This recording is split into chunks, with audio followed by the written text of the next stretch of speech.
తాజా 30. అంటే నాకు బేసిక్గా భయం, మీరు ఇలా భయపెడితే ఇంకేం మాట్లాడలేను, మొత్తం మర్చిపోతున్నాను.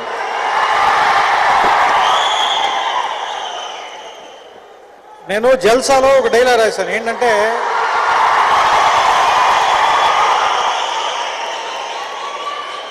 అదే గాలి, నేల, నీరు, నిప్పు, ఆకాశం ఇవందరివి, వీటి మీద అందరికీ హక్కు ఉంటుంది, అవి కొంతమంది చేతుల్లో కాపీ రైట్ ఉండటం కరెక్ట్ కాదని. అంటే అది బేసిక్గా నా ఒపీనియన్ కూడా అది. అంటే ఇక్కడ ఫస్ట్ నన్ను అట్రాక్ట్ చేసింది ఏంటంటే, ముందు పంచభూతాల్ని ఈ అమర్ రాజా బ్యాటరీస్కి కనెక్ట్ చేయటం నాకు నచ్చింది. ఎందుకంటే బ్యాటరీ అనేది బాగా టెక్నికల్గా మ్యాన్ మేడ్ థింగ్ కదా, మనం తయారు చేసేది. కానీ దాన్ని మనం తయారు చేయట్లేదు, నేచర్ ఇచ్చిన దాంట్లోంచే వాడుకుని దాన్ని మళ్ళీ జనానికి ఇస్తున్నాం అనే ఒక ఫీలింగ్ జనరేట్ చేస్తుందా అనిపించింది నాకు. ఎందుకంటే ఆ 5 కలర్స్ కానీ 5 ఎలిమెంట్స్ కానీ చూస్తుంటే. ఎందుకంటే నాకు చాలా సంవత్సరాల క్రితం ఒక మిత్రుడితో ఒక డిస్కషన్ జరుగుతున్నప్పుడు, ఒక సాయంత్రం పూట కూర్చొని మాట్లాడుకున్నప్పుడు ఆయన నాతో ఒక మాట చెప్పాడు. మామూలుగా మనుషులకు 4 కాలాలు ఉన్నాయి: కృతయుగం, త్రేతాయుగం, ద్వాపరయుగం, కలియుగం. They 4 ages according to the Hindu mythology. కృతయుగంలో ఒక రాక్షసుడు ఏదో బుక్స్ పట్టుకుని, వేదాలు పట్టుకుని కిందకి వెళ్ళిపోయి సముద్రం కింద దాక్కున్నాడు. దాక్కుంటే విష్ణుమూర్తి వరాహ అవతారంలో వచ్చి అతన్ని చంపి ఆ వేదాలన్నీ పైకి తీసుకెళ్ళాడు. త్రేతాయుగంలో సీతని రావణాసురుడు సముద్రం దాటి అవతలికి తీసుకెళ్ళాడు. రాముడు వెళ్ళి యుద్ధం చేసి తన సీతని వెనక్కి తెచ్చుకున్నాడు. ద్వాపరయుగంలో ఒక 2 బ్రదర్స్ యాన్సిస్టర్ల ప్రాపర్టీ గురించి ఒక చిన్న గొడవ వచ్చి వాళ్ళిద్దరు కలిపి కురుక్షేత్రం అని మధ్యలో ప్లేస్ సెలెక్ట్ చేసుకుని అక్కడ కొట్టుకుని చచ్చిపోయి మిగిలిన పాండవులు ఆ ప్లేస్ సెలెక్ట్ చేసుకున్నారు. ఈ 3 ఆలోచిస్తుంటే ఏమనిపించిందని ఆయన చెప్పాడంటే, నాకు cause of the war is knowledge once.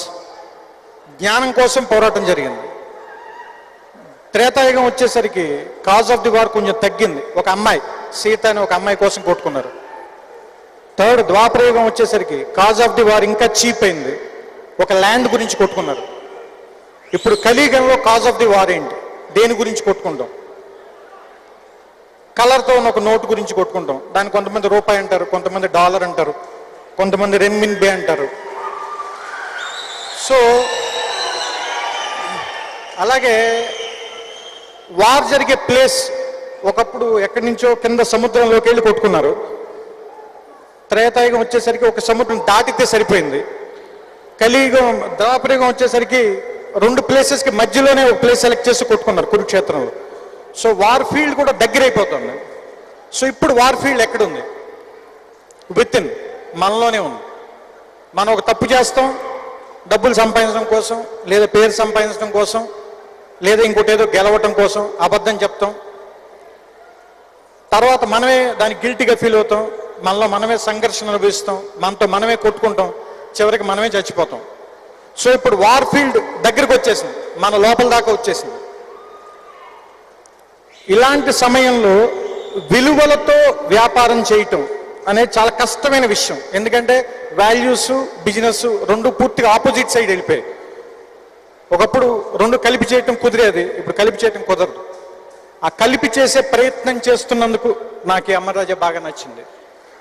నాకు దీనికి తెలిసింది గత వారం రోజులుగానే. నాకు యాక్చువల్గా అమర్ రాజా అనగానే గుర్తొచ్చేది, చాలా సంవత్సరాల క్రితం టీవీలో లాస్ట్ లాంగ్ రియల్లీ లాంగ్ అని ఒక యాడ్ ఉంటుంది. నాకు యాడ్ బాగా ఇష్టం, ఎందుకంటే అందులో చివరిలో వచ్చే సాంగ్ చాలా నచ్చుతుంది. ఆ యాడ్లో చివరి మాటలనే నిజంగా ఈ అమర్ రాజా లాస్ట్ లాంగ్ రియల్లీ లాంగ్ ఉండాలని మనస్ఫూర్తిగా కోరుకుంటూ మీ అందరికీ నా శుభాకాంక్షలు తెలుపుతూ థ్యాంక్ యూ.